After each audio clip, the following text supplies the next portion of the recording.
Estou lendo um estudo acerca do Evangelho de Lucas, a partir da página 1648, que é o capítulo 2,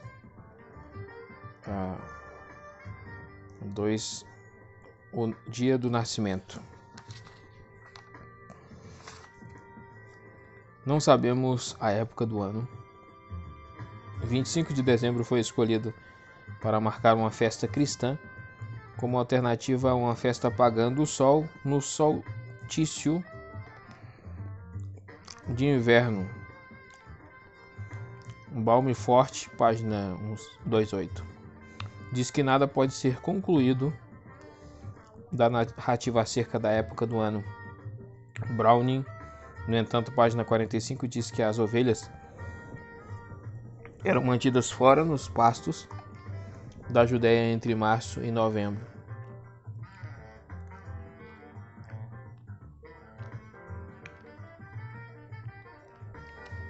Com relação ao ano, também não temos certeza.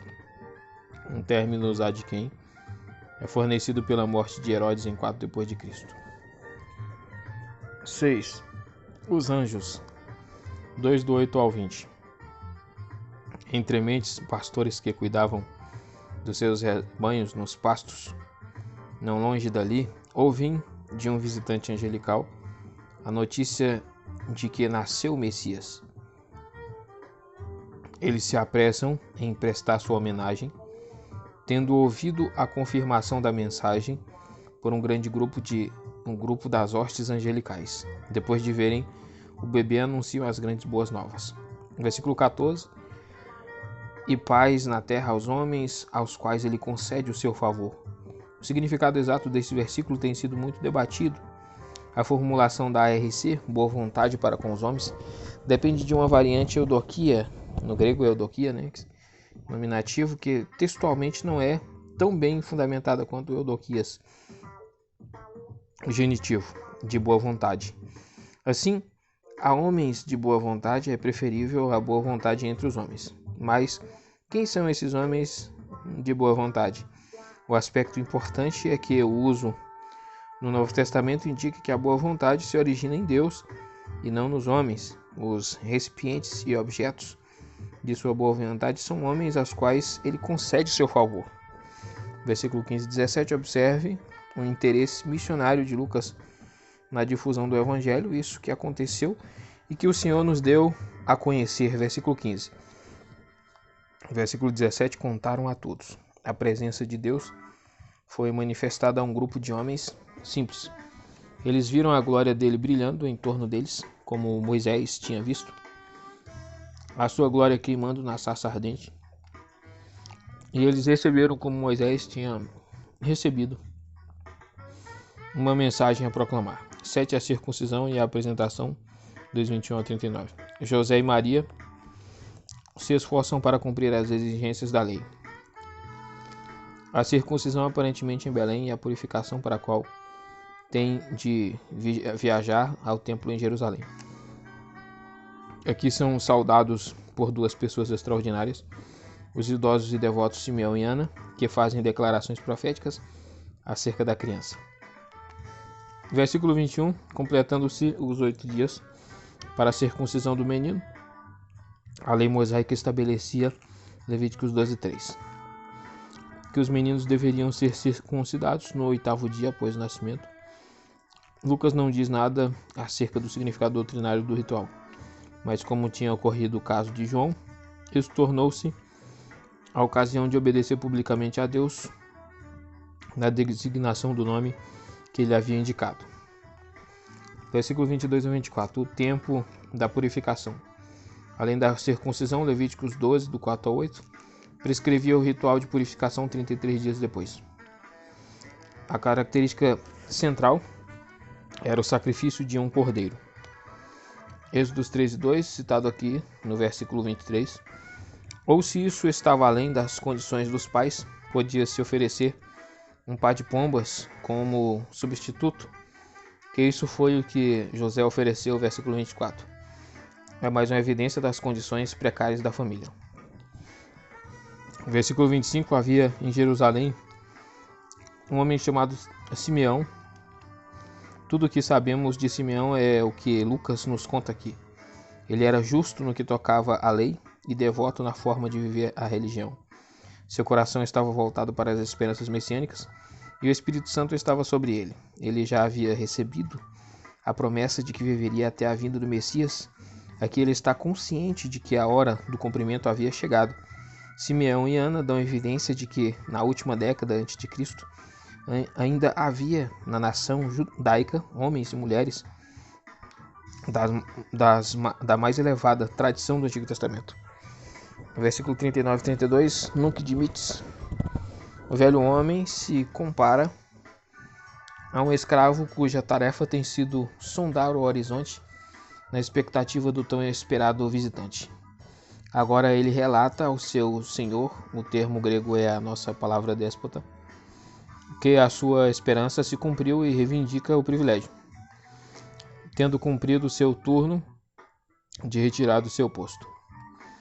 O cântico com o de Maria e Zacarias está repleto de associações com o Antigo Testamento. A tua salvação, versículo 30, é aqui personalizada para Simeão na pequena criança que ele segura nos braços.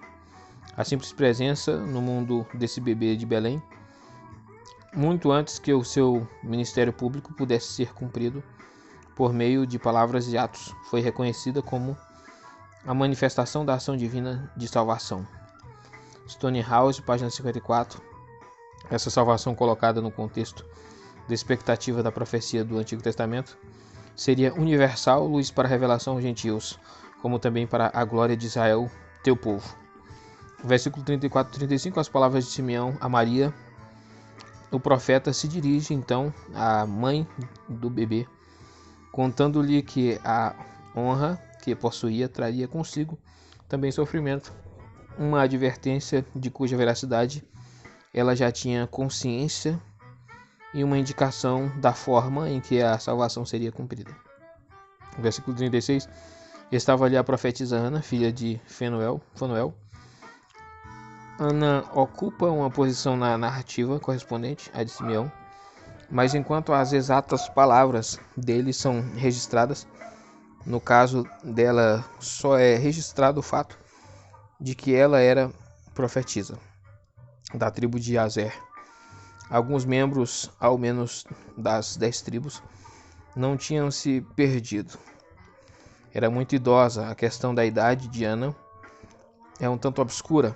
Há versões que sugerem que nesta época ela já era viúva, havia 84 anos, e outras que ela estava com 84 anos de idade. O BFBS de Glott diz: o grego pode significar ou que estava com 84 anos de idade, ou que já era viúva havia 84 anos. Página 9 nota. Versículo 39. Voltaram para a sua própria cidade, Nazaré na Galileia. Inicialmente não é fácil harmonizar o relato de Lucas dos eventos que seguiram imediatamente a infância de Jesus com os de Mateus, mas é impossível. Uma discussão do problema pode ser encontrada na seção paralela de Mateus. 8. A infância e a visita a Jerusalém, 2 do 40 ao 50. Depois dos eventos extraordinários que acompanham a primeira infância de Jesus, a infância propriamente e a juventude dele nos são desconhecidas. Somente 2 coisas são registradas: sua visita ao templo aos 12 anos e seu crescimento físico e espiritual. Versículo 41. Todos os anos, seus pais iam a Jerusalém para a festa da Páscoa. O judeu tinha a obrigação, Êxodo 23 ao 17, Deuteronômio 16, de ir a Jerusalém para cada uma das grandes festas, Páscoa, Pentecoste, Cabanas.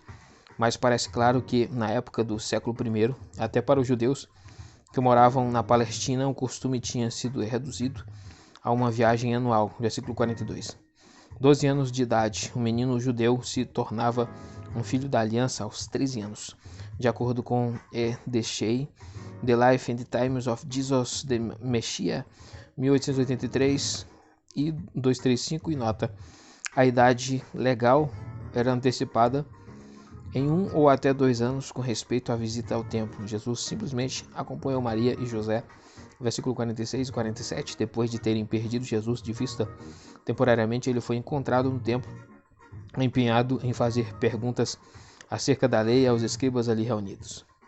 Em dias de festas, os rabinos encontravam um público disposto a ouvir a sua instrução no pátio do templo, como o próprio Jesus fez numa ocasião posterior, 19:47. Nessa ocasião, ele foi encontrado sentado aos pés de tais rabinos, versículo 48 a 50. Quando o menino foi encontrado, sua mãe lhe perguntou com uma leve censura por que eles tinham causado tanta aflição. A sua resposta indica que ele já estava consciente da missão divina que estava diante dele. Não sabiam que eu devia estar na casa de meu pai?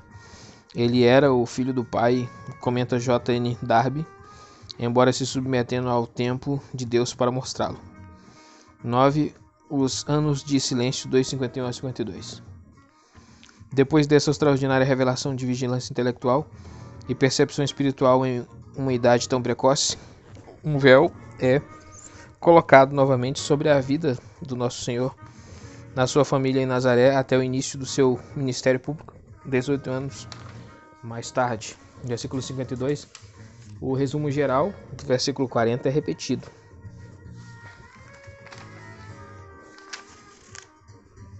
Com a informação adicional de que outras pessoas reconheceram seu caráter no versículo 40, a graça de Deus estava sobre ele, no versículo 52, ele ia crescendo em graça diante de Deus e dos homens.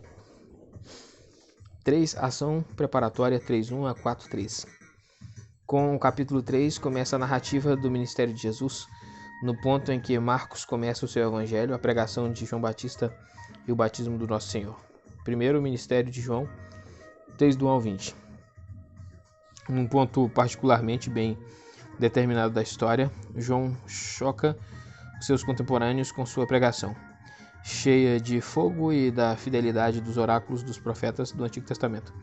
Ele os desafia a se arrependerem, a fazerem um reconhecimento público do seu arrependimento por meio do batismo e dá exemplos concretos do tipo de efeitos que deveriam ser visíveis na sua maneira de viver. Versículo 1 e 2, a sincronização em 6 pontos data, mas só aproximadamente o ministério de João Batista.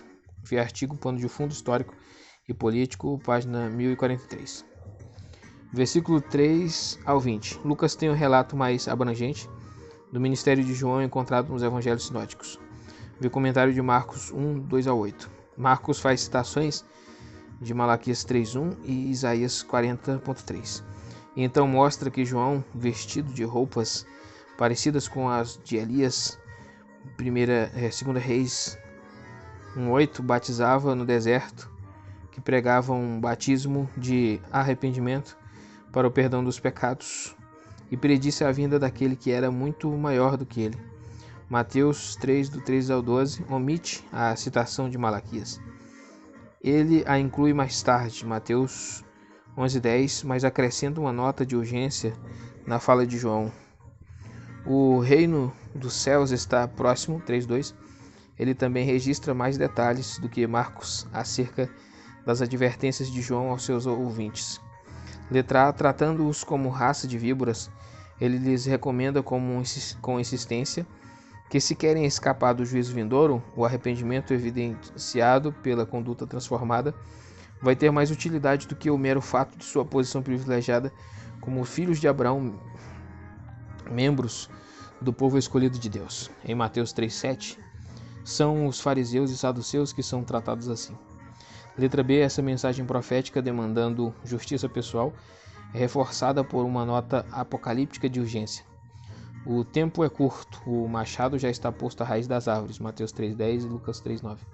Lucas, parecendo extrair da fonte que ele tem em comum com Mateus, faz todos estes mesmos acréscimos, exceto que ele aumenta a citação de Isaías para incluir os versículos 4 e 5, como também o versículo 3, e que ele omite o dito acerca da proximidade do reino e o fato, Mateus 3:7, de que os escribas e fariseus estavam no meio da multidão.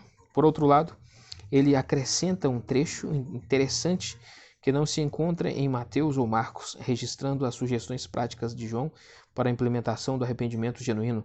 O povo em geral, multidão, versículo 10, Conhecia a responsabilidade que era colocada sobre eles de repartir com os vizinhos menos afortunados a comida ou as roupas que tivessem a mais do que o necessário. Os cobradores de impostos, geralmente desprezados e detestados como antipatrióticos, testas de ferro, voluntariamente se colocando a serviço dos dominadores romanos ou tetrarcas judaicos para extorquir de forma inescrupulosa e desonesta os seus compatriotas, enchendo seus próprios bolsos, receberam a ordem de desempenhar as suas tarefas de forma justa e honesta. Soldados valentões e intimidadores deveriam se abster de apropriação sumária de bens dos outros e de juramentos falsos superficiais para encobrir os rastros de seus atos. É interessante observar que não há nada de revolucionário nisso tudo, nem mesmo os cobradores de impostos recebem a ordem de abandonar a sua profissão. Essa é uma ética interina, um código de conduta, enquanto se espera o dia da completa revelação do reino, quando os impostos romanos e muitas outras coisas serão eliminadas. Um pequeno ponto digno de observação é que, enquanto pressupomos, com base no tom geral do relato de Mateus e o de Marcos também, que o ministério de João ficou centralizado em um lugar, Lucas dá pistas de um ministério peripatético cobrindo a área maior. Versículo 3. O quarto evangelho diz que João estava batizando em Betânia, além do Jordão, 28, e fala de ele agindo mais tarde no distrito de Samaria, 3:23. O ritual do batismo não era coisa nova. A água, com frequência, é o símbolo de purificação do Antigo Testamento, e nessa época o batismo pode ter se tornado o modo em que os prosélitos convertidos ao judaísmo eram cerimonialmente aceitos na sua nova fé. T.W. Manson, The Servant Messiah, 1953, página 44/5. Sugere que João estava convidando os judeus a confessarem que, em virtude de seus pecados, tinham perdido o direito ao status de filhos de Abraão e deveriam fazer um novo início, assim como os prosélitos dentre os gentios. Versículos 19 e 20. Lucas registra aqui o aprisionamento de João por Herodes, não mencionado em Mateus ou Marcos, até que registrem a execução dele. 2. O batismo de Jesus, 3:21-22. O próprio Jesus se junta à multidão que está esperando o batismo, e ele mesmo é batizado, e logo em seguida o Espírito Santo desce e descansa sobre ele como pomba, e ouve-se uma voz do céu. Vê comentário de Marcos 1:9-11. Versículo 21, esse é um dos trechos em que somente Lucas, entre os sinóticos, registra que Jesus estava orando. Versículo introdução, características 6, página 1184. Versículo 22, Lucas acrescenta a expressão em forma corpórea para descrever a aparição da pomba. Plumer comenta corretamente: nada se ganha quando se admite algo visível e se rejeita a pomba. Compare as visões simbólicas concedidas por Javé a Moisés e aos outros profetas. Não ousamos afirmar que o Espírito Santo não possa revelar-se à vista humana, ou que, ao fazê-lo, não possa empregar a forma de uma pomba ou de línguas de fogo. Página 99.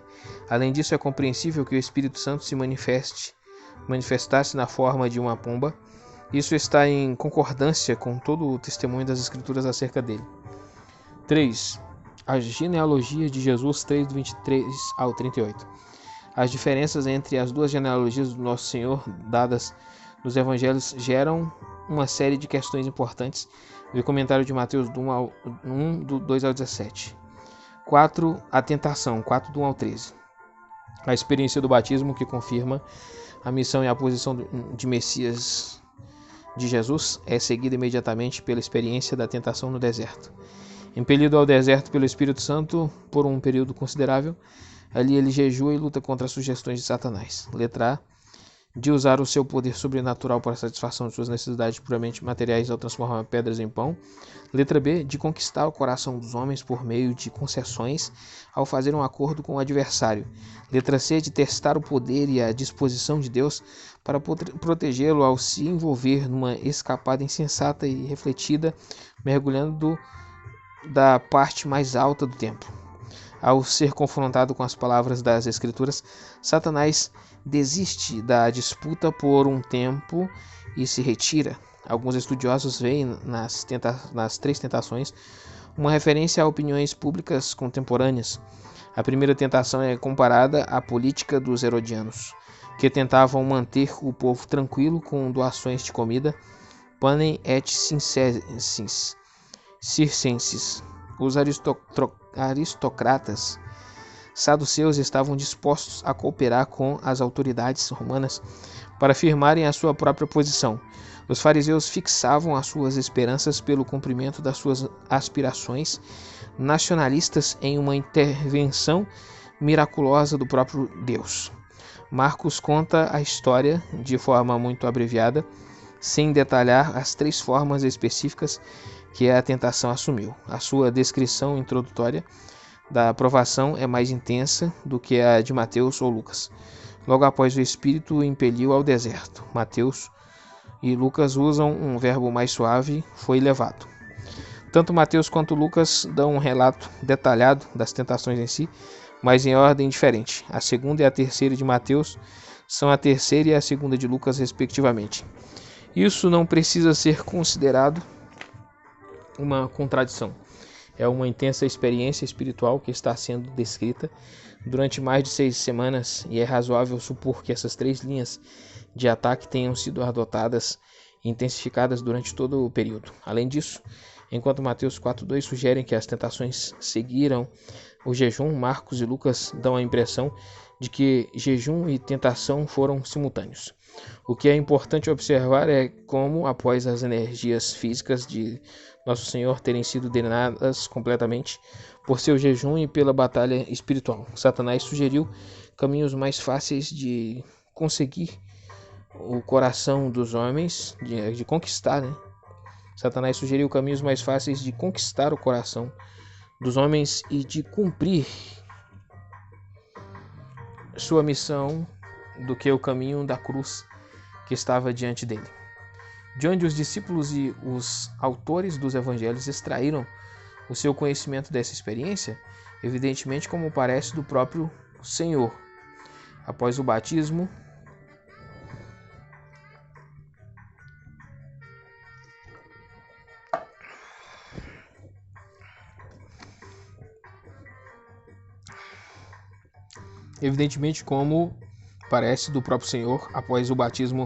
diz A.M.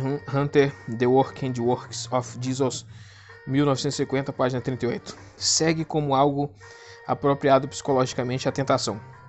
Como sabemos alguma coisa acerca disso, durante 40 dias, um número oriental arredondado, ele esteve sozinho. Obviamente, a história da tentação é uma parte da autobiografia espiritual contada aos discípulos pelo próprio Jesus, com a total simplicidade com que uma mãe judia poderia tê-la contado a uma criança judia. Podemos ter certeza de que nenhum cristão posterior teria inventado tal história. Versículo 2. Durante 40 dias, talvez um número oriental arredondado, como sugere Hunter, mas é interessante que a mesma expressão é usada em associação com Moisés e Elias, que ambos jejuaram 40 dias, Deuteronômio 9:9, 1 Reis 19:8. Versículo 3. Se és o Filho de Deus, manda esta pedra transformar-se em pão. A estratégia do diabo é muito sutil. Ele desafia Jesus não só a satisfazer a fome, como também a fundamentar sua reivindicação de ser o Filho de Deus. W.M. Manson, página 37, mostra ainda que dar de comer ao seu povo era um dos sinais esperados do Messias. Em Isaías 49:10, a promessa não terão fome nem sede faz parte do plano divino de salvação, enquanto em João 6:30 ele é desafiado a provar que é o Messias ao providenciar pão do céu, como Moisés o tinha feito. Versículo 4. Nem só de pão viverá o homem, citado em Deuteronômio 8:3, Versículo 5, todos os reinos do mundo, embora o príncipe deste mundo, João 14:30, tenha ocupado temporariamente a sua posição, a autoridade e o esplendor que ele oferecera já haviam sido prometidos ao Messias e tinham de ser pedidos a ele. Pede-me e te darei as nações como herança, e os confins da terra como a tua propriedade. Salmos 2:8. Essa promessa deve ter se fixado bem na mente de Jesus desde que a voz no batismo tinha citado as palavras anteriores. Tu és o meu filho amado, Lucas 3:21 e Salmos 2:7. O que pertencia a Deus e só este poderia dar, ele não aceitaria de nenhum outro. Versículo 8, adore o Senhor, o seu Deus, e só a ele preste culto. Citado em Deuteronômio 6:13, nenhum ser criado poderia exigir ou receber o que pertencia exclusivamente a Deus. A ACF inclui as palavras vai-te para trás de mim, Satanás. Confira também a ARC, mas elas são omitidas nas versões mais recentes em virtude de falta de apoio textual dos manuscritos. Não é uma questão de se Jesus pronunciou essas palavras ou não, sabemos com base em Mateus 4:10 que ele o fez. Elas são omitidas na ARA e na NVI porque a evidência de que tenham feito parte do texto original de Lucas é desprezível. Uma escrita as inseriu posteriormente para fazer o versículo concordar com o texto de Mateus, versículo 9, na parte mais alta do templo. Um ponto de vista moderno interessante diz: muito provavelmente no canto sudeste do Pátio dos Gentios. Esse canto estava aproximadamente a 100 metros acima do Vale do Cédron, e Joséfo afirma que qualquer pessoa que ficasse em pé ali poderia sentir vertigem. Por isso, as palavras de Satanás são especialmente relevantes. Atira-te daqui abaixo, porque está escrito: mandará que os seus anjos cuidem de ti, e eles te seguirão pela mão, por temor de que teu pé se choque contra alguma pedra. A Parrote de Templo of Jerusalém, 1957, página 86. Mas esse ponto de vista inclui algumas dificuldades. O único motivo de se atirar seria conseguir adeptos, o que não ocorreria se ele se atirasse fora da área do templo. Versículo 9:11. Em seu terceiro ataque, Satanás não somente retornou ao escárnio, se és o Filho de Deus, como também reforçou a sua sugestão com uma alusão ao Antigo Testamento, Salmos 91, 11 e 12.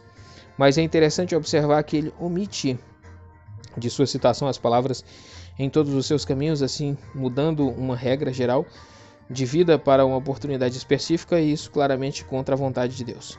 Versículo 12, novamente a resposta do nosso Senhor vem de Deuteronômio aqui de 6:16. É impressionante observar que suas três respostas ao tentar são extraídas de um contexto tão voltado para uma situação em que Deus testa Israel, Deuteronômio 8:2, e também em que Israel põe Deus à prova, Deuteronômio 6:16, no deserto. O reconhecimento dele por parte do pai, como seu filho, foi suficiente para este verdadeiro israelita. Ele não iria por Deus à prova ao demonstrar com um milagre que estava falando sério. 4. O retorno à Galileia, 4:14, 8-56. O relato do ministério na Galileia, em geral, segue o esboço de Marcos, embora haja alguns trechos que não estão em Marcos. A tabela a seguir mostra como os dois podem ser comparados. Lucas, Marcos e outros materiais.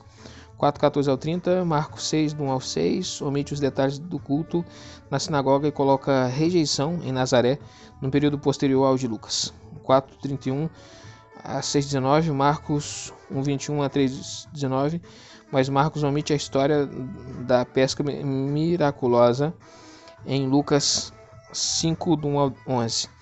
6, do 20 a 49, não em Marcos, mas extensa em Mateus, o Sermão do Monte, 7:1 a 8:3, não em Marcos, mas parte em Mateus 8 e 11. 8, do 4 ao 18, Marcos 4, do 1 ao 25.